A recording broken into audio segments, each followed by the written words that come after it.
Hello, this is Lisa Russick and Misty Lore with the podcast We're All Psychic. And today we have an awesome guest, and we had planned on having this guest for a long time, and everything got shuffled around. As you know, we had some time off in the summer because we both got sick. And Jim, his name is Jim. Jim, would you like to say hello? Hello. Hello, Jim. So, Jim, Misty has a question for you. Oh, I do, Jim. Do you think that we're all psychic? I wouldn't say I think that we're all psychic. I would say I know that we're all psychic. Oh, I like it. We've only had one other person say they knew. Yeah. And that was Natasha. We love your answer. Yeah. How did you get to that answer? First, let me say, I don't use the word know lightly. I have a hard science background. So, for example, I know that the Pythagorean theorem is true. Okay, I know that. Nothing could possibly dissuade me from that. And in the same way, I know that everyone is psychic. It's also apparent that the vast majority of people are not aware that they're psychic. Oh, yeah. I agree. Totally. So, listeners, Jim has written a book called Septemics, and I have it, but I didn't really understand a lot of it because you have that hard science background. I can see it in there, but it's really fascinating how you've broken down some of the stuff in here of characteristics in people. So would you like to tell the listeners about your book? Listeners, the book is called Septemics, Hierarchies of Human Phenomena, Analysis, Prediction, and Management of Human Affairs by Jim Marshall. So give them a little rundown about what your book's about.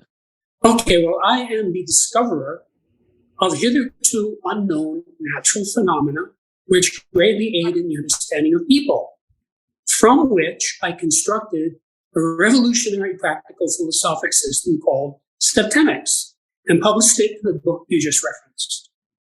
It's awesome. Yeah. The cover, I'd love. The first transcript of this book was completed in December of 95.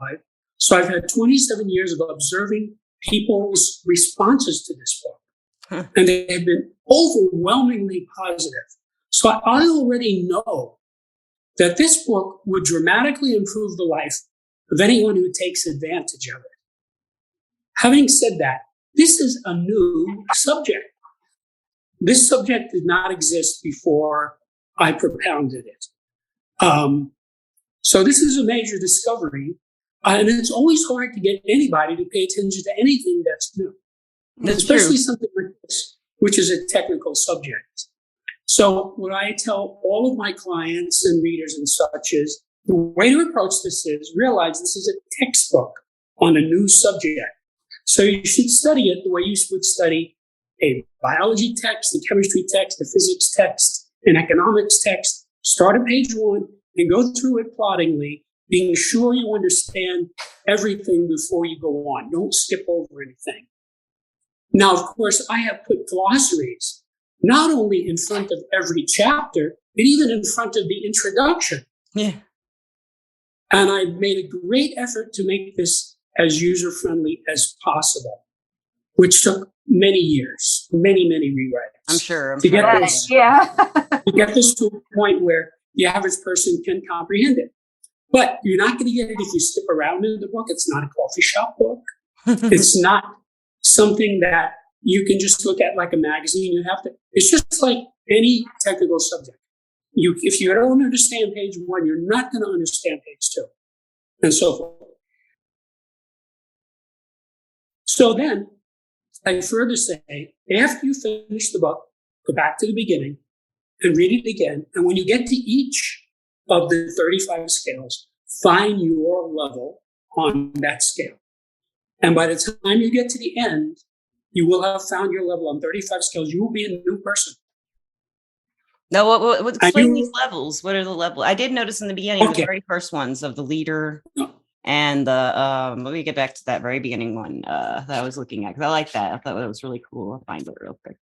It was like, it's the scale of exit purposes that you're talking about. That's the one I'm talking about. Yeah, I want to tell the listeners about that. I thought that was really interesting. It's somewhere, I just can't find it right now, but yeah. Let me tell your listeners what Septemics is briefly. Yeah. Septemics is a philosophical science based on the fact that many phenomena related to human beings occur in a sequence of 7 levels.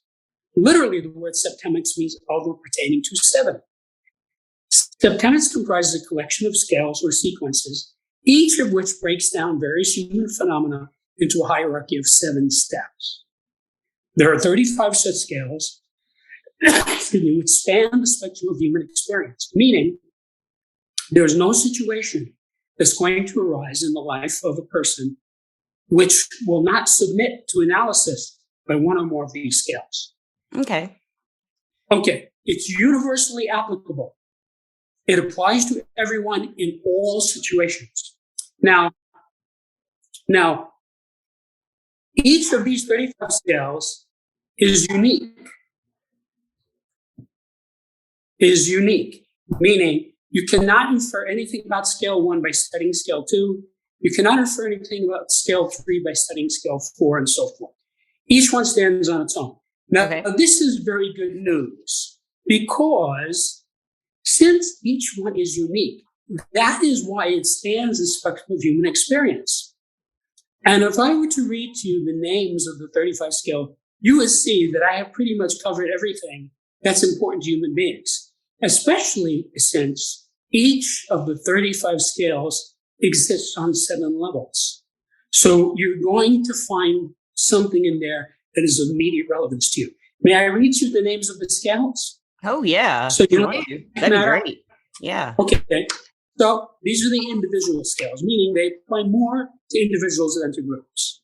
The scale of basic purposes, the scale of personal influence, the scale of choice, the scale of permeation, the scale of thought, the scale of identity, the scale of evaluation, the scale of motivation, the scale of control, the scale of stopping, the scale of scholarship, the scale of literacy, the scale of human ability, the scale of memory, the scale of spiritual identity, the scale of mental deletion, the scale of aberration, the scale of physical fitness, the scale of justification, the scale of belief, the scale of equanimity, the scale of attack, the scale of conflict, and the scale of reaction.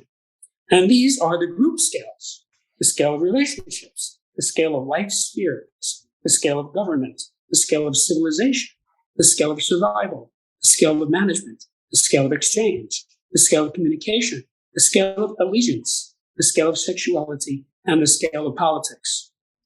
And I can tell you from 27 years of observation, any one of these 35 scales alone by itself can dramatically change your life.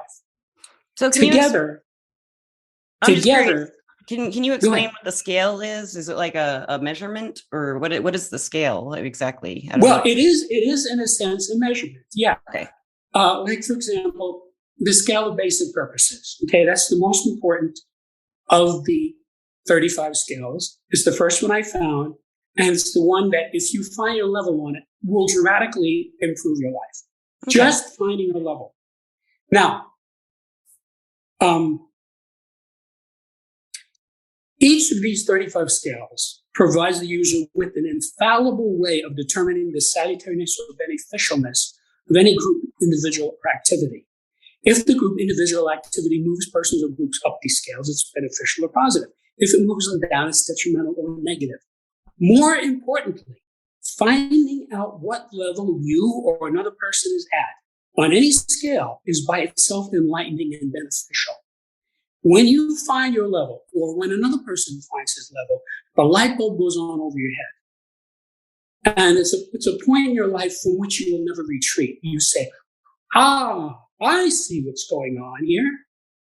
And that becomes a stable datum in your life, which enables you to deal with everything in the future with greater aplomb, more easily. It facilitates success.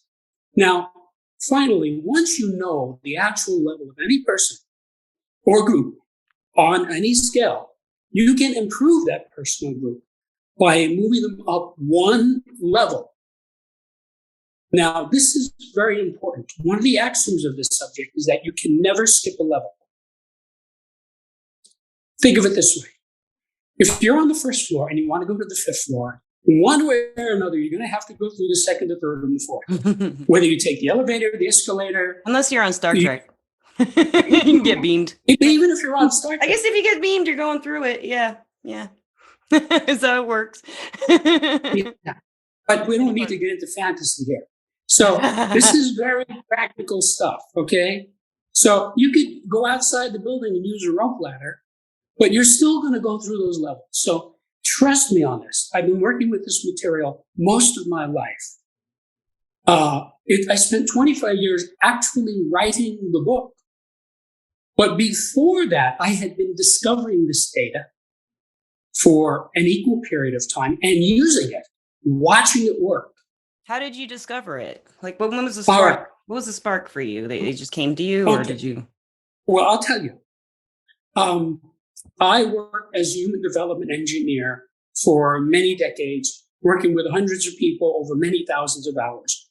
All of my clients improved one way or another. And incidentally, since we were on the subject of psychic ability, all of my clients developed psychic abilities as a result of us working together, one way or another. Now, that's great. Yeah. That's not necessarily what they were going after, but it happened. In other words, a guy will come in and say, I can't get along with my mother. I don't know what it is. And so we would take that up in a session. And at some point he would say, I see. I knew her in an earlier life. And so that's just out of nowhere. They realize and they remember, right? Yeah, that's like a psychic ability to spot that. Oh, to experience that, understand that, okay? And to see how that is reaching into his life. I actually had an incident myself where my father was a very impressive person, and I still respect him, even though he's been dead for many years. I still think about him every day. But there was always something between us that I didn't understand it. And then I realized in meditation that I had murdered him in an earlier life. Wow. Long ago. And, that was a big epiphany for me. I cried profusely when I found that. And then after that, all of that went away. Yeah. So did you let it go? In order to get to that, my psychic abilities had to improve for me to be able to see that. Yes, and to have that insight. Yeah. Yeah. Okay, so here's how I discovered it. So I'm working with clients one-on-one, all kinds of clients of all ages, of all descriptions. And I started to observe fairly early on that they improved in ways that were predictable to me. Now, I never told that to anyone, but I made notes. And as this went on, this happened more and more and more. And I started observing that my clients were actually going up scales. In other words, a guy would be at a certain level, and he would improve up to the level above it. And I would know before it happened that was going to happen because I knew the scale. Yeah. You know how because they work. I had been observing this. Now, after I see all of this was done empirically, there's no theory of septemics. I observed this and just wrote it down. That's how science works. Exactly. Mm-hmm. And because of my background, I went to school for 28 years and all of that, I was able to see what this was. Now, by about 95, I had about 32 scales. And they had between 3 and 7 levels, varying levels. So now there was one scale in particular that I absolutely knew by that time was correct. In other words, it was reliable.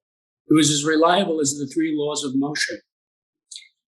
And in 95, I had a big realization one day that there was a 7th level. And when I inserted that 7th level into the 6th level scale, it manifested mathematically. I believe that. Now, the whole point of mathematics is that you can derive things by manipulating the formulae. In other words, to the common person, I would say there are always implications in mathematics. Yeah. See, for example, in calculus, you look at a formula, you say, well, I can take the derivative of this formula, And see, that's implied. It's embedded in there. And if you know how to do it, which is not hard to do, you can do it. And now you have a function that tells you something very specific about that area. Okay. And it's very useful, which is why calculus is embedded in all the science and technology that we have. Everybody in the science and engineering world uses it. Now, because of my engineering background, I took 26 semesters of math and loved every minute of it. I saw the mathematics in it and I said, whoa, this is natural phenomena. Now, that was not a shock to me because I had discovered all of this empirically. So I was just observing, just like a botanist observing. For example, the rose is in the same family as the apple. They're very closely related. Now, most people would say a rose is much more like a tulip. It's not. A tulip is a completely different type of being. It's a different organism. It grows from a bulb. Okay, a rose or an apple grows on a tree. And if you look at an apple tree, especially in the wild, or a rose bush, they're very similar. So you see, there's a slight genetic alteration there where in one case you get a rose, in another case you get an apple. So that's like an insight that we know from botany. And this is very similar to botany. It's a descriptive science. So when I saw that first scale that you referenced, all these implications jumped out at me. I saw all these things that had to be true from the scale. And I said, wait a minute, this is big. I wonder how many of these other scales that I have are actually 7-level scales that weren't developed all the way because I wasn't developing anything. I was just taking care of my clients. You're observing. So I then, because I knew what I was looking for, I was able to find fairly easily the remaining levels in these other 32 scales, or whatever the number was that I had in 1995. And in each case, when it went to 7 levels, it manifested mathematically. So I worked on Jim, something that's interesting that you're bringing math into this is that somebody once upon a time came up with a concept called math. You know what I mean? Like what you have a concept here that it's just like new, just like at some time, believe it or not, everybody, zero was not, listeners know this, but zero wasn't known until, until a certain time.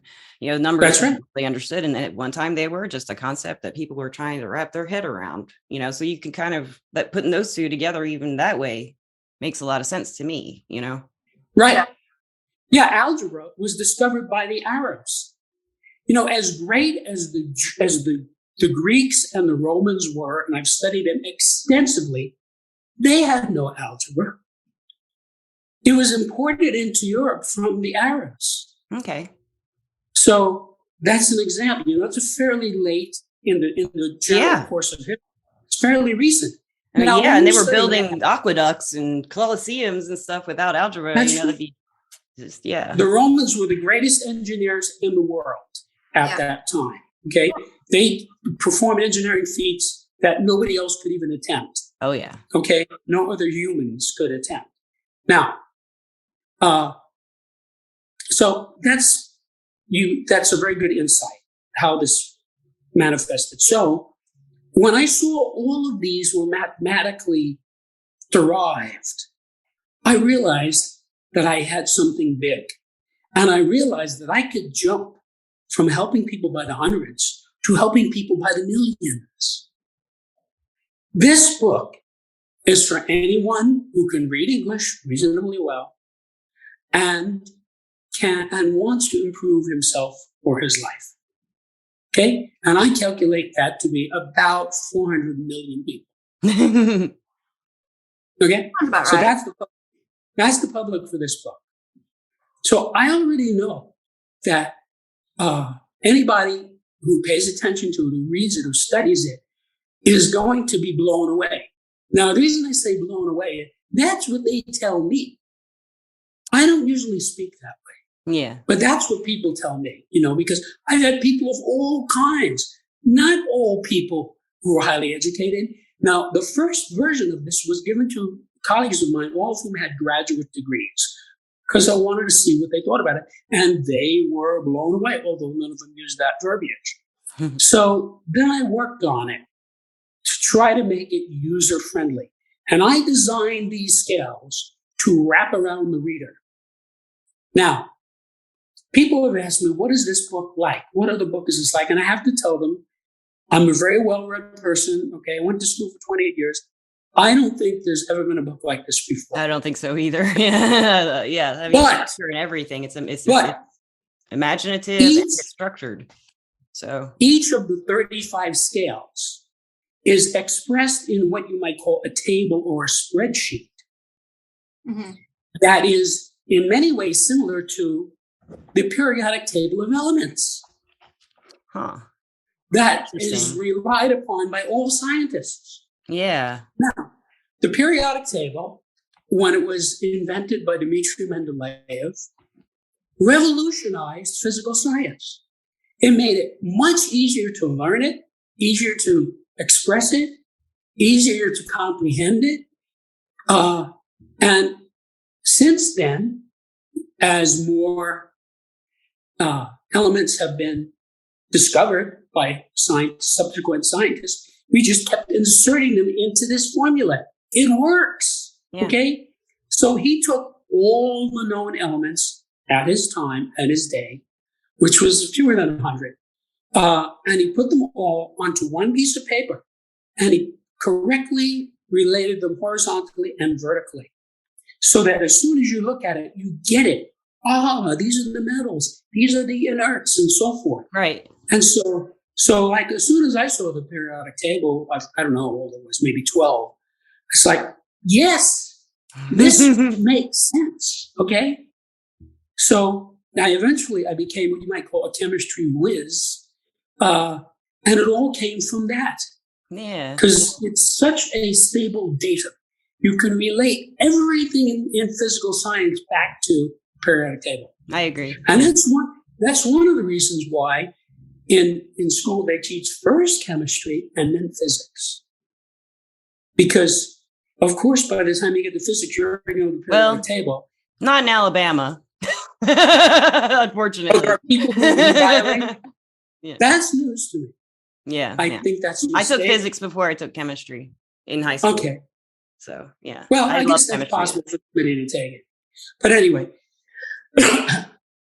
each of these 35 scales is an axis against which to judge or evaluate human phenomena. And combined, they empower one to understand, predict, and manage human affairs to a degree hitherto unattainable by most. In fact, in most cases, I would say hitherto incomprehensible to most. This is a whole new subject. So I devoted 25 years of my life to developing this subject, because you have to realize, first I had to discover the phenomena. Now that was mostly done by the time I started writing the book, although I did discover 3 additional scales while I was writing. Then I had to craft it into a workable philosophic system, okay? As an engineer, I'm only interested in 2 things: results and facts. I'm not interested in beliefs or opinions. They have no place in the engineering world, okay? So it took me about 20 years after I started writing the book to craft this into a system that would work for anybody who paid attention to it. Then the other thing is, I had the challenge of expressing it in a way that would make sense to the average reader. Now think about this. Yeah. The father of physics, Sir Isaac Newton, okay, he came up with the 3 laws of motion. In order to actuate that or express it, he had to develop calculus. Yeah.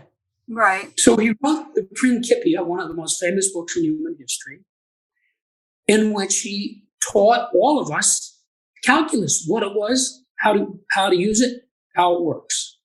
Now, he was not writing that for the general public. He was writing that for other scholars, for other physicists and mathematicians. Okay? That is not a book that's easily accessible to the general public. No. It's even, now I read it when I was 17 because I was a math and science fanatic. I was in the math club. That was my idea. I was too. I was on the math team. I was the worst one. Okay. I was on it. Okay, so he made no attempt to express that to the average person.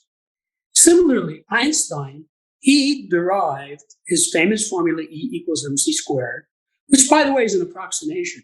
It's not axiomatically correct, like 2 plus 2 equals 4. It's an approximation because there's another term in that formula, which is infinitesimal, so we just threw it out, which is great for the engineering world. But anyway, he derived it mathematically, and then he expressed it in a paper which was understandable to other physicists and mathematicians. He made no attempt to express it to the general public. So I had a much higher hurdle than most of the people who work in the science world, because I was determined to write this in a way that the average person would get, even people who have very little education. Because there are some very intelligent people who have very little education. For example, Abe Lincoln, who was brilliant, had at most 1 year of school. He taught himself. Yeah. Edison had really no school. His mother homeschooled him, taught him reading, writing, and arithmetic. Mother must. So you can be. Well, you don't have to be too brilliant to teach reading, writing, to teach him. Yeah. Right. So I wanted to get this in the hands of anyone who wants to improve himself for his life, because since time immemorial, humans have had a couple of basic problems that have beleaguered them. One of them is the gradient problem. And let me tell you what I mean by that. A gradient, expressed in common language, means doing it little by little. Yeah, okay. Nobody can lose 100 pounds, but you can lose 1 pound 100 times. Yeah. Okay? So every good teacher, counselor, facilitator, therapist in the world understands gradients and how they are crucial to helping the person. Okay. So this is something that I understood from my formal education, but then as a human development engineer, it was absolutely embedded into everything that I did.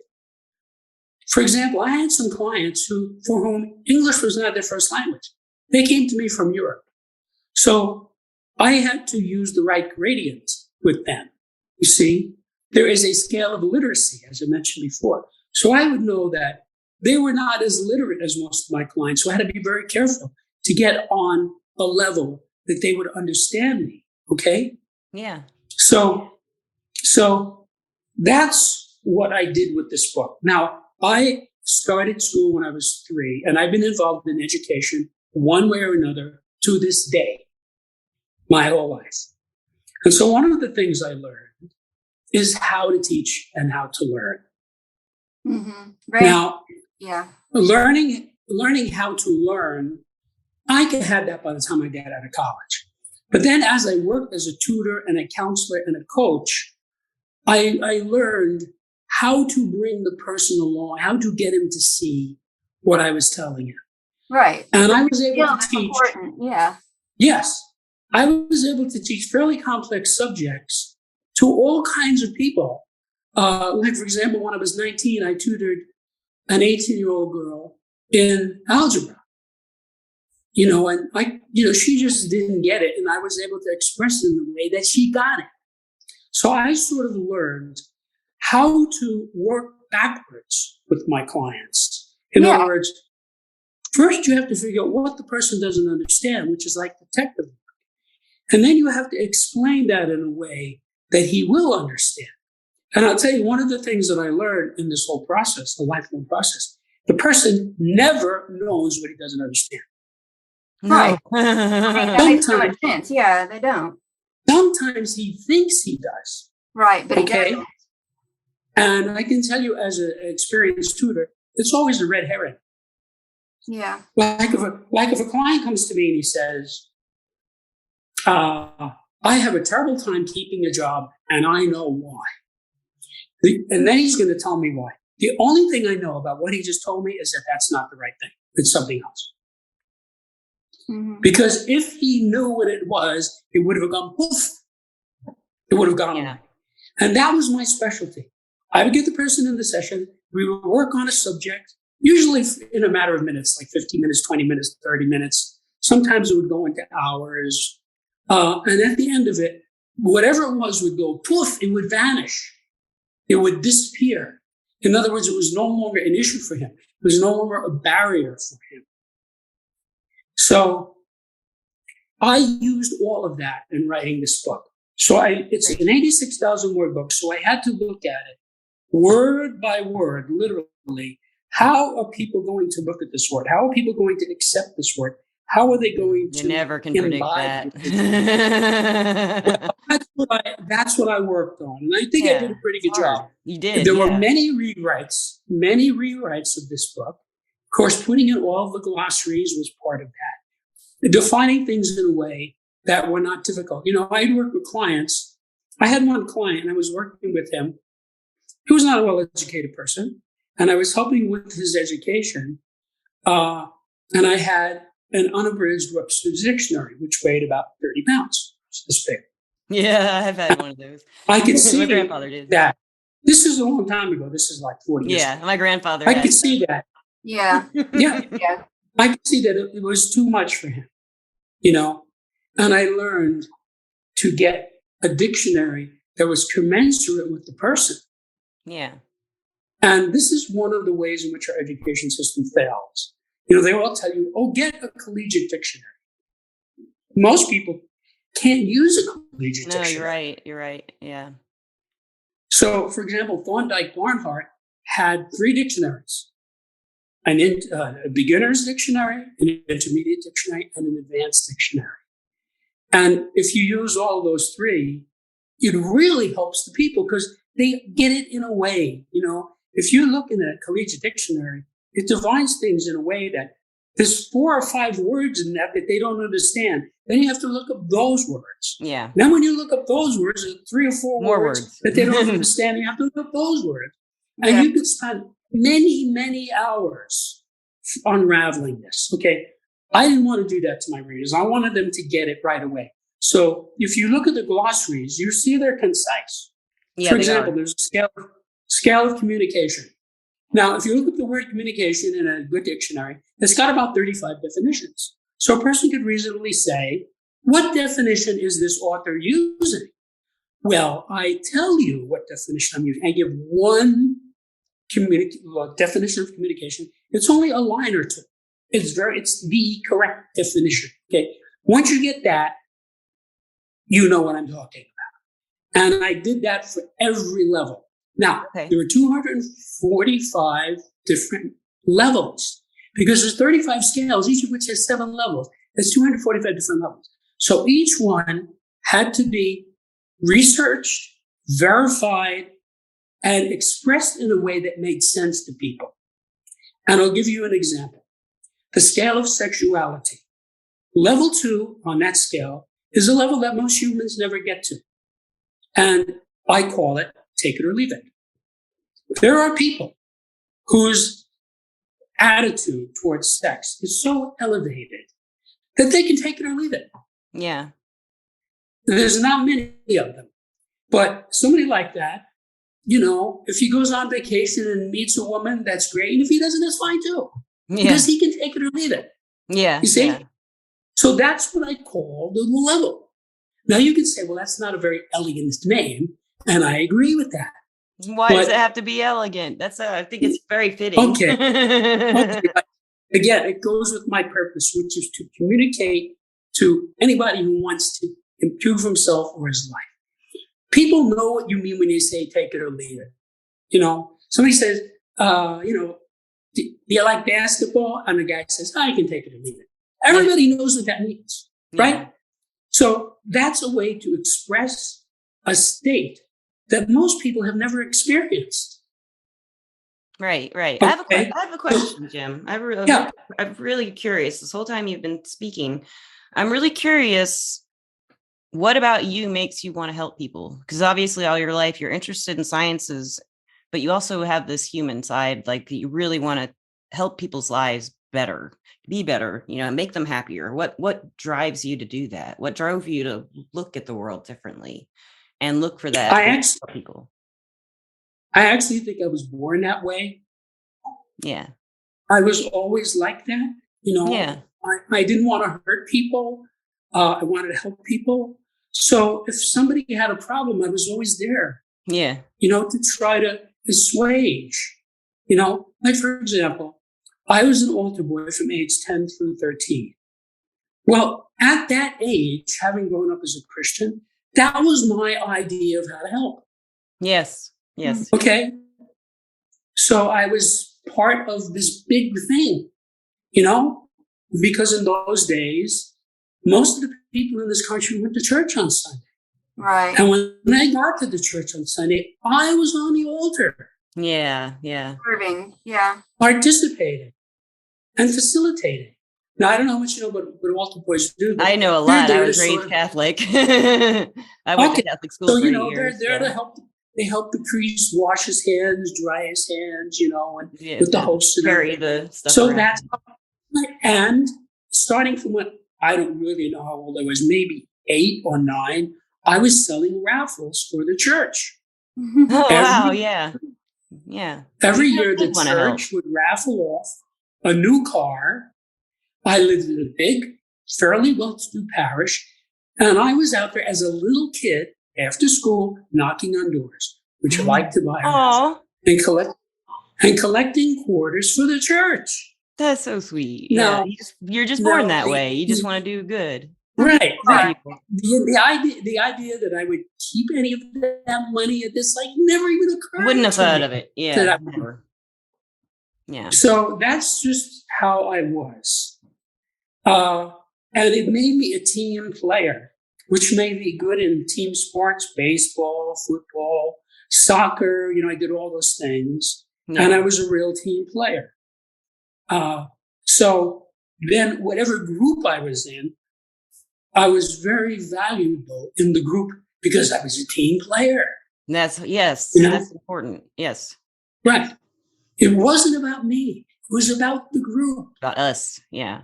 Right. And then you took that and expanded it to the whole world now. That's right. Right. For example, in those days when I was a kid, Americans were very patriotic. That's no longer true, with good reason. But I proudly stood at attention for the Pledge of Allegiance. Yeah. And in military school, for the raising of the flag and lowering the flag every day, I went to because I was willing to die for my country when I was 13. Yeah. Okay. So if you talk about helping people, that's service. That's service. Yeah. Right. So you're just kind of feels like you're called to service, and it's almost as though whatever guided you to acknowledge and realize the system that you have written about. I feel like it's almost like you were destined to, it seems like. What's interesting? I don't know. I have a question for you. Have you ever looked at numerology before? As a mathematician, as studying math? I mean, have you ever looked at the divination of numerology? I'm just curious. Because your Septemics have very interesting correspondences to divination in numerology. For example, 7 in numerology is the number of philosophy. It's the number of religion, spirituality, knowledge, teaching, learning. And then when you add up all the levels, it comes down to 11, which comes down to 2. So because you said it was 235, you add those up and it's 11, and it's 11 2. So 11 in numerology, 11/2 is how you would break that down. And that is the master teacher number. So I just think you find that interesting, because both those numbers you come up with in this book, and they're both really big numbers in numerology. Yeah, that's very, very It's very interesting to me. Yeah, very good point. Yeah, I think it's very interesting. So the 11-2 is one of the master teacher numbers. And you just have to look at that sometime if you haven't before, numerology. Okay. Send me an email. I'll give you a place to start. I have two responses to your question. Short response is, I did not really look much into numerology. I know a little bit about it. I discussed it with people. It's not one of my areas of expertise, but you have to realize that this information was discovered empirically.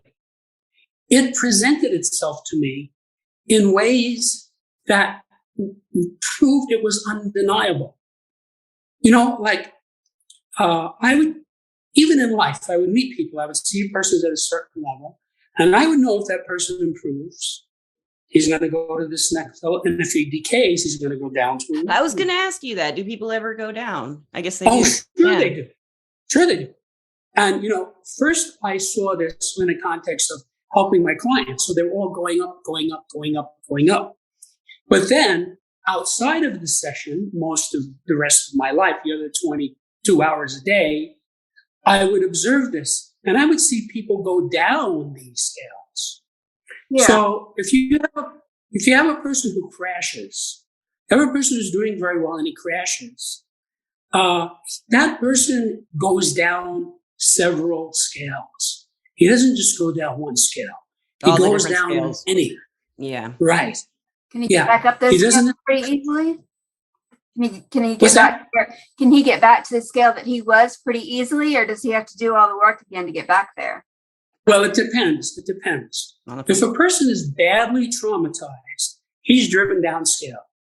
Now, if the person gets some serious help, he can go back up. But a lot of people don't. Yeah. Like a lot of people, when they have something bad, they don't get any really constructive help. They just seek refuge in drugs or alcohol or something else that's equally destructive. Yes, I agree. Or they take it out on someone else. Yeah. I had a client once who was a very respectable person. He had a lot of money. He had his own business. He had a whole family, he owned property, And I worked with him, and he was somebody who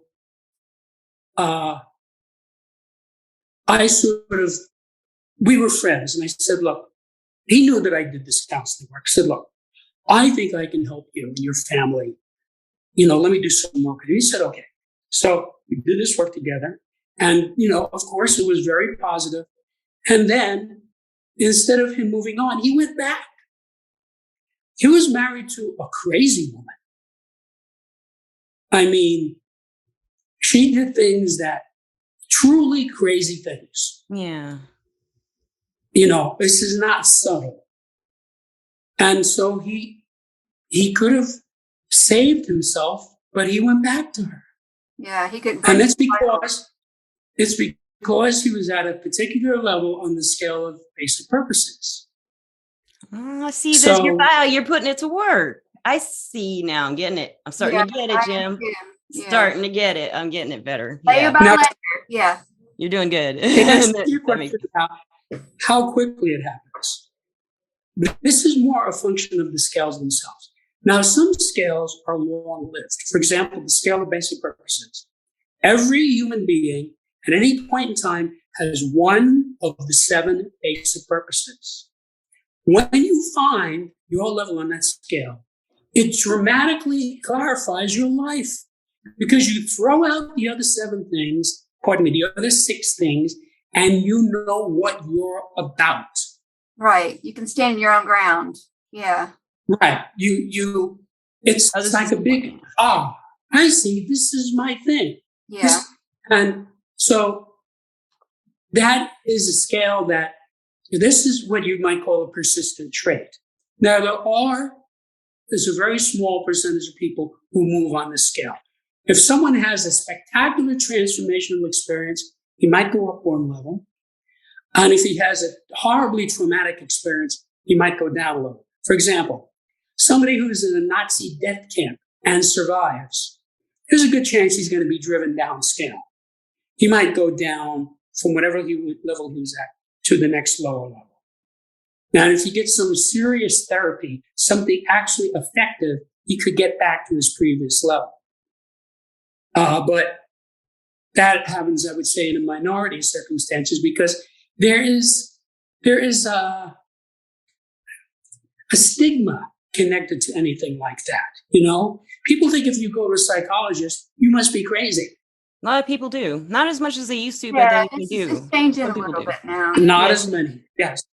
But, if you go to a good psychologist and you have a situation, he can help you to see some things and get you to move back up. Now, so I gave you an example of a scale that's hard to move on, meaning most people spend their whole lives at one level on that scale of base person. Now, you take a scale like the scale of evaluation, people move up and down on that scale by a minute. A person comes in at levels 4, which is neutrality, and in 2, 3, 4 minutes, he's either going up or going down. Yeah. So that's a scale on which it's very easy to move. It's very quick to move. Now, there are specific scales and general scales.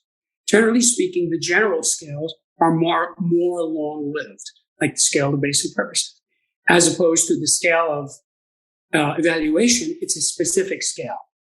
So let's take, for example, the scale of motivation. There are only 7 basic motivations. All the other motivations are subsets of these 7.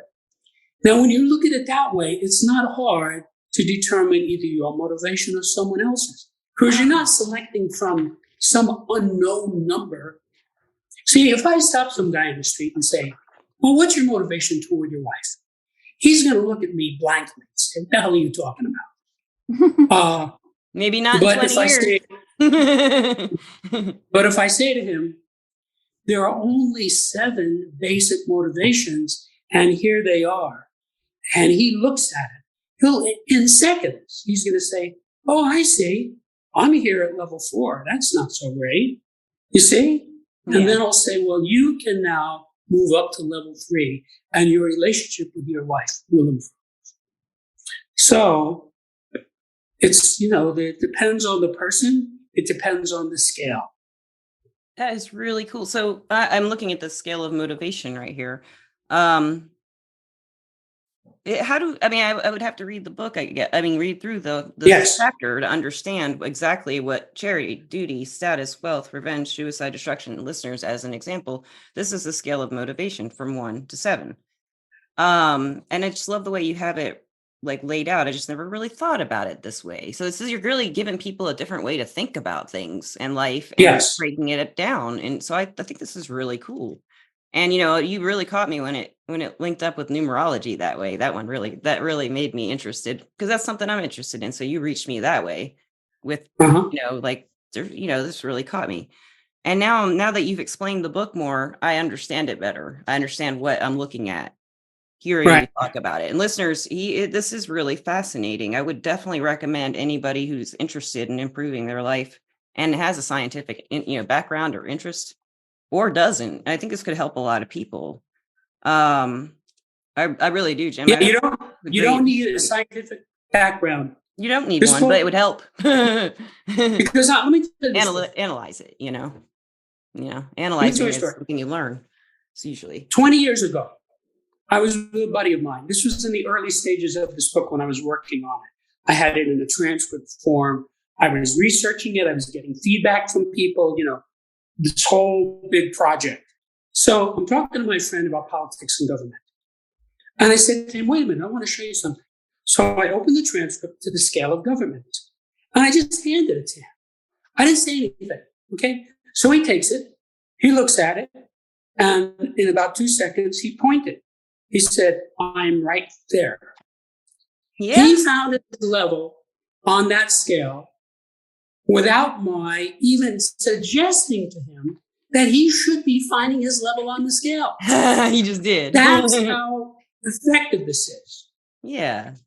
I'm looking at the scale of government right now. Sounds like you really break it down to a T, is what it sounds like in the book. I mean, it does. Yeah. Like this is listeners. I'm looking at the scale of government. And the list from 1 to 7 goes libertarian, very little control needed. The republic controls cautiously. Democracy controls indifferently. Socialism controls antipathetically. Antipathetic. Antipathetically. I did say it right. Okay. Fascism controls brutally. Communism controls covertly. Anarchy, no attempt to control. That's very interesting that you would have anarchy and libertarian so separate. He's just really cool. No trust or agreement. Insane, sane, complete trust and agreement. It's going back up the scale on the right side of his graph he has here. So, and it kind of explains like basic human themes that we all live with. This is really cool. I'm getting it now. I thank you for doing this podcast finally. This is really great. Misty, do you have any questions? Sure. Let me just explain something, because you got onto the scale of government. Yeah. One of the reasons why Earth government for 6,000 years coming up to this moment has been unstable, problematic, and dysfunctional is they have all of these bizarre ideas. Like we have this idea of the left and the right. That's completely arbitrary. I totally There is agree. no left and I right. know, right? East and west. You were talking my language. Me Thank too. you. That's all you have to say right there. I'm with you. I'm tired of people arguing about it. It's ridiculous. If you look at this scale is natural law. Now, what you didn't say about it is it goes from maximum liberty to the least liberty. Yeah. Everybody will understand that when you go from libertarian to republic, there's a little less liberty. When you go to democracy, there's a little less liberty still. And as you go down, get down to communism, there's virtually no liberty. And then you get to anarchy. Anarchy is the worst possible state. Anarchy is unwilling. Nobody's working together. Right. Yeah, nobody's working together. Yeah. Right. Thomas Paine, the father of the American Revolution, famously said, government is at best a necessary evil. Okay? Yeah, so at best. You need, Yeah. That's a good way to say it. The worst, don't even want to talk about some it. government. Okay? So anarchy doesn't work. Because what anarchy means is anybody can come into your house, kill you, take your money, and just go away. There's no consequences. Yeah, there's no consequences. It's like these people want to defund the police. The police are the most basic function of government. Okay? Yeah. Okay. Now, even if you lock your doors, even if you have a gun, okay, they can break down the doors, they can come in, they can do whatever they want. If criminals, we're not talking about normal people, criminals are controlled by fear. Okay? They are. They don't want the cops to catch them. Okay? They don't want to get hanged, or executed for murdering people. Okay? That keeps them somewhat in check. Okay? So when you have anarchy, that goes away. So when you study most people, when they talk about anarchy, are pretty idealistic. People who think it would work are pretty idealistic, and they don't think of human nature very much when they guess be anarchists, and they have people I've heard talk about it are like, well, we'll have little villages and we'll all help and trade. And it's like, no, it's not how it would go down. Yeah, it's not how it would go down. Yeah, it's not human nature. But I don't know if you as I explained in that chapter, each level of the government is a reflection of the populace. Oh, in other words, you get what you deserve. Now, if you look at America under the first 6 presidents, okay, from Washington through John Quincy Adams, they were brilliant, idealistic men who gave their service to the country, okay?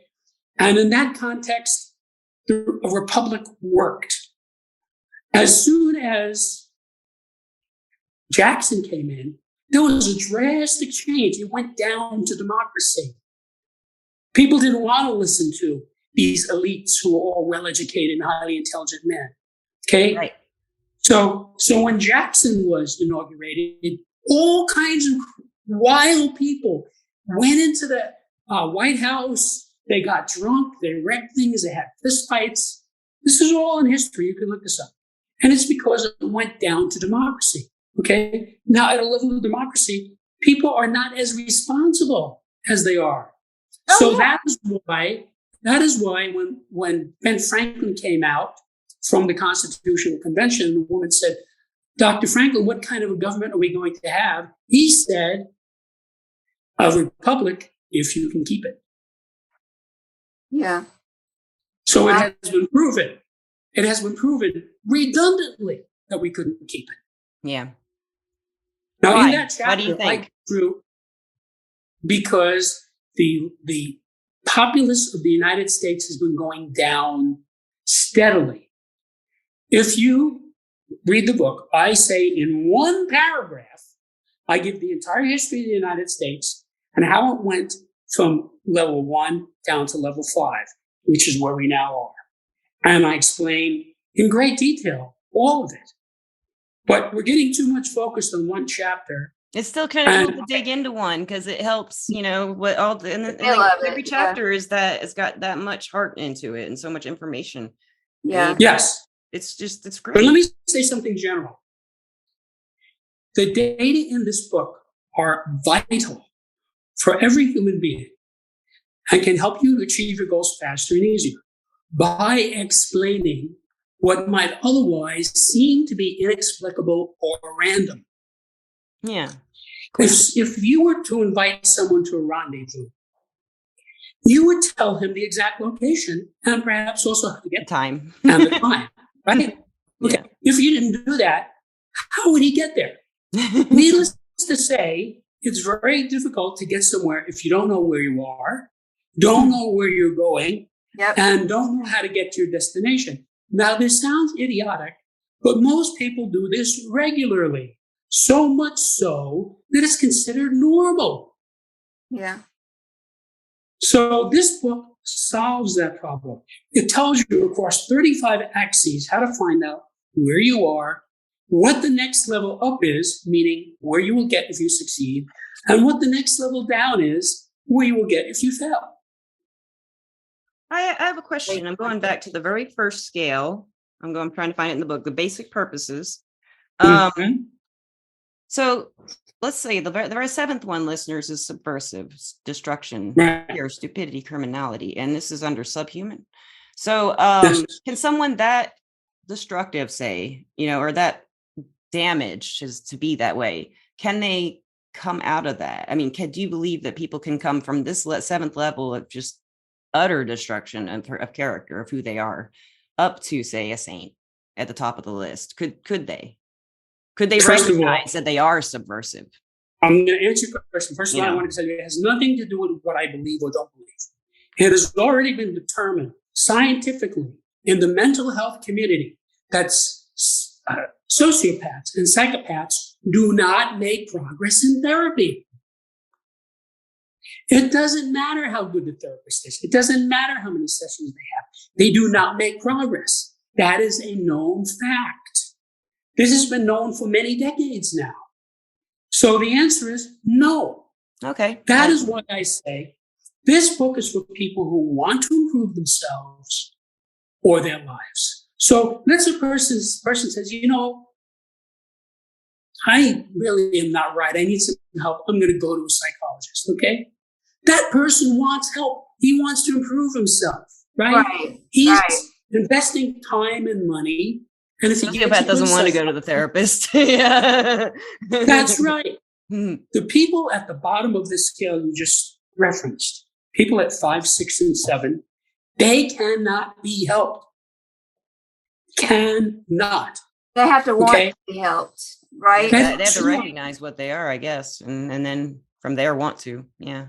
Right. So take level 6, the criminal. Okay. Yeah. A criminal's objective is pleasure. Okay. Criminals don't particularly want to kill you, but they will if you get in their way. Okay. Some guy's doing a drug deal, right? And you come upon it. He says, well, I better kill this guy because he's going to be a witness. He's doing it as an expedient point. He's not inherently destructive like Hitler or Pol Pot. They were at level 7. If you study those men, which I have done, you can see that they did outrageously destructive things. They weren't only destructive to their enemies. I mean, that's kind of understandable. They were destructive to their own countries. Yeah. To their own interests. Everything around them. Yeah. Yeah. Hitler was destructive to his own military, to his And probably own to nation. themselves in some way, There's a famous story, Albert Speer, who was one of the top ministers. He was sort of, he was almost like Hitler's son. Hitler loved him because he was brilliant. And Hitler had given an order, what was called the Scorched Earth Order. He told his military this is in 1944 or 45, as the Russians and the English and Americans were closing in on Germany. And there was a point where, especially in 45, it was inevitable that they were going to get to Germany and the Germans were going to live. So he gave an order to destroy everything. He told them, blow up the hospitals, blow up the train stations, blow up the schools, blow up the dams. He told them to call a scorched earth so that when the conquering people got there, they would have nothing. They would be conquering rubble. Okay. Yeah. And Albert Speer, to his credit, countermanded that because he was above all of them. He was like what we would call a cabinet level person. Okay. He said no. He stopped it. And he went to Hitler and he discussed it with Hitler. And he said to him, yes, I countermanded this because what's going to happen to the German people if we lose? They're going to have no schools. They're going to have no water supplies. They're going to have no food. Okay? And Hitler let him get away with it because he liked him and respected him. But that's a perfect example of how destructive Hitler was. And Albert Speer was not. Albert Speer was much higher on the scale. Yes, he was a Nazi, but in Nazi Germany, if you were not a Nazi, you got nothing. You had to conform. You couldn't get it. You had to conform. Yeah. So, for example, Werner von Braun, okay? Yeah, we know him. Okay. He's right. He's right north. The Von Braun Civic Center is north of us in Alabama. Yeah.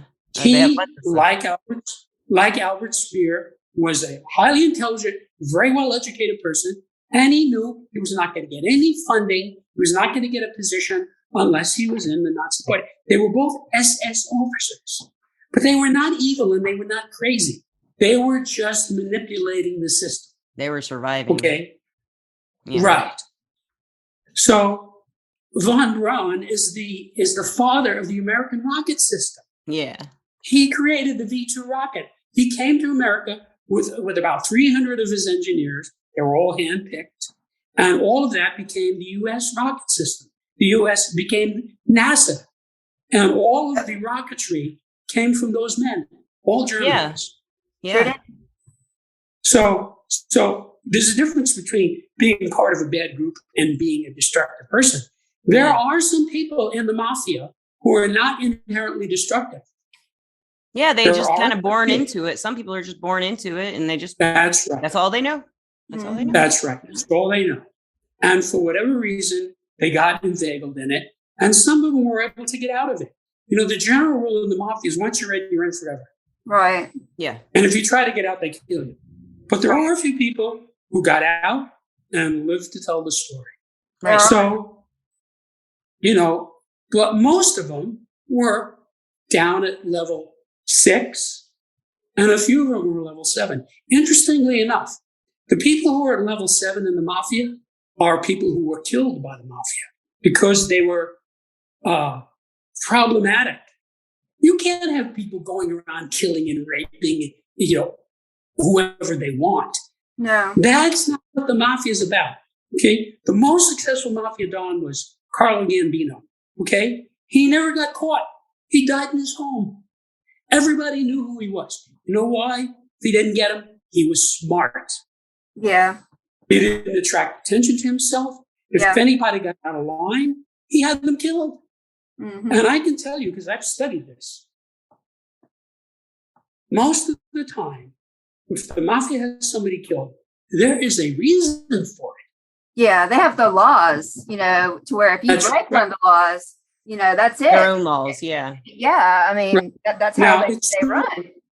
It's true that Murder Incorporated, for example, which was part of the mob, they were professional hitmen. You could go to them, you give them whatever the price was at the time, $5,000, and they kill somebody. That's a different thing. That's a service. But in general, the mafia did not kill people indiscriminately because it's not smart. No. No. They want to be a stronger team, kind of. You know, They wanted to make money. Yeah. They And they still wanted to make that's it what it their was. community too, though. You know, they were still trying to build a community too as they did that. You know, Right. A family. Yeah. You know, the mayor of Las Vegas, I forget how many terms he had, 3 or 4. And he had like 70% favorability rating. He was continually reelected by landslide until he finally retired and his wife took over. Yeah. That's how popular. He was the lawyer for the mob in Vegas. There you go. And his mother famously said, Oscar's clients don't hurt anybody. They only kill one another. Yeah. That's an exact quote. Yeah. Interesting. True. Yeah. Yeah. So, Jim, do you have any advice to people if listeners? I'm telling you, you got to get this book. But do you have any advice to people who get this book and are just starting out and they listen to this podcast? Let's say, of course, because you're giving them advice. What would you want to tell them about it? You know, my first advice is go to my website, septemics.com. SEPTEMICS. Okay, because then you can see what many readers have said about it, what many journalists have written about it, what the reviews are, and you can read sections of the book for free. Well, there you go. So that's the first thing. And you have to realize it's in hardbound, softbound, and ebook. The ebook is very inexpensive, like all ebooks. Yeah. So for $10, you can change your whole life. I love that. And some time. So it's reading. So, thinking. You gotta want to processing. Do it, you know? Yeah, really. That's why you're buying the book is because you want to change something or you want to change your life. And now remember, it doesn't necessarily mean you want to change yourself. That's why I self your life. Because you might have a guy who is very upscale, right? Who's married to a Looney Tune. Okay? That happens. Okay? So he might say, hey, I can use this to straighten out my life. I'll give you a perfect example. Most parents have children in school, and at some point, most of those kids have trouble with school. Okay? Even the smart ones. Like, a guy is real good. He has trouble with one particular thing, Right. So there is a scale of scholarship. That scale tells you with specificity how to become a better scholar. So the parents can take this and say, I got to help little Albert here. He's having trouble in school. And she can put him aside, say, come here, sit down for a minute. Read this glossary. Okay, I read it. Good. Now read this scale. And the kid, I'm talking about a kid who's like 12, 13, right? Not a little kid. He'll take this, he'll look at the scale, and he'll say, I see.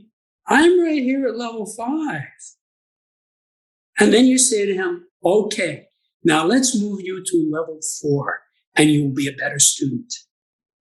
And you just follow the instructions that I give in the chapter on how to make a better student, and you will move him up to level 4. So I'm not saying there's anything wrong with the parent, you see, but the kid is having trouble and she can help him. The mother can help the kid. Yeah. So that's what this book is like. So it's helping yourself or your life.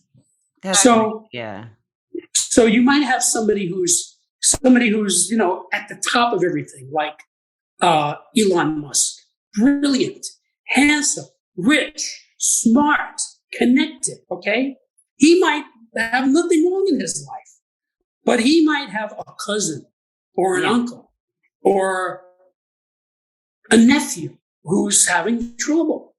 That happens. Okay, that happens in the best families. You have somebody who, no matter how wonderful the parents are, the kid turns out to be a drug addict, or he turns out to be manic depressive, or whatever it is. Okay, control it. Yeah. And you can use this book as an enlightened person to help that person. And I tell you in the book how to use it to help yourself and how to use it to help others. There's no guesswork here. It's like a cookbook. Okay. I like that. Yeah. Textbook, cookbook. Yeah. Yeah. And you have to realize each one of these scales is a roadmap for the corresponding area of life. So let's say there's a scale of thought. There are 7 levels of human thought. Okay. And you can improve yourself from whatever level you are to the next level up. Or you can use it to help another person. If you see somebody who's at a low level of thought, like level 7 is denial. So you see somebody who's in denial and you move him up to level 6, you have helped that person. Yeah. You see? Now, think of it this way. You broken in the scale of thought into sane and insane. That's interesting. Yeah. That's right. That's right. So think of it this way. Each of these 35 axes and corresponding scales is a roadmap to that area of life. So think of it this way. Every human being is at some level on every scale. Every human being. You are on one particular, at any given point in time, you are at some level on every scale.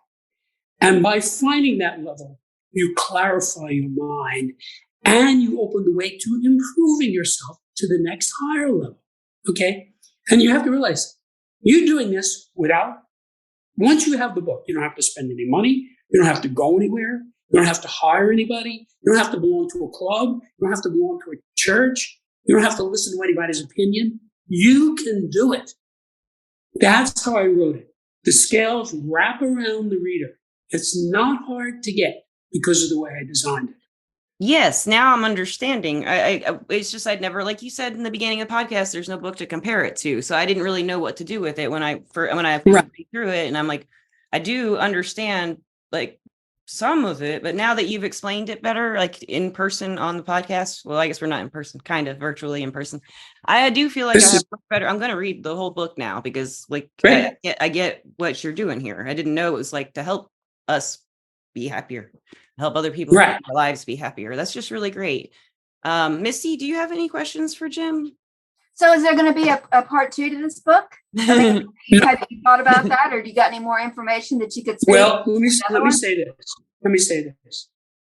I have not discovered another scale since in about, 15 years. Okay. Now, I had a long period of time, like a 50-year period of time, during which I was discovering scales. And again, not all at once. Sometimes I discover some, and then I would find additional levels. And once I got to the idea that it's 7, that really sped it up. But it's conceivable that there are other scales that I haven't figured out. So I guess if there were a second edition and I had those additional scales, I certainly would include them. Right. I'm not optimistic about finding more levels. But I have to tell you, this book is so all-encompassing. It's so complete. This is a quantum step forward for the human race. And let me tell you how it works, okay? You drive a car, right? When you take a car out on the road, there's all kinds of signage. No left turn, red light, stop sign, no U-turn, dotted lines, double yellow lines, right? There's all this signage. You have to obey those signs, okay? That's why you have to take a test in order to get a driver's license, right? And you have to prove that you know these things or they don't give you a license.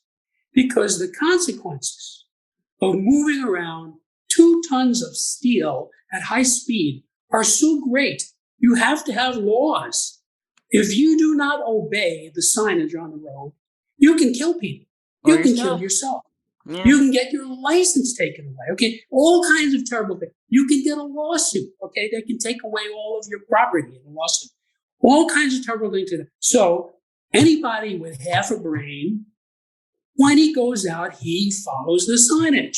He stays on the right side of the road. He doesn't make a U-turn in the middle of the street when there's a double yellow line. Okay. That's just common sense.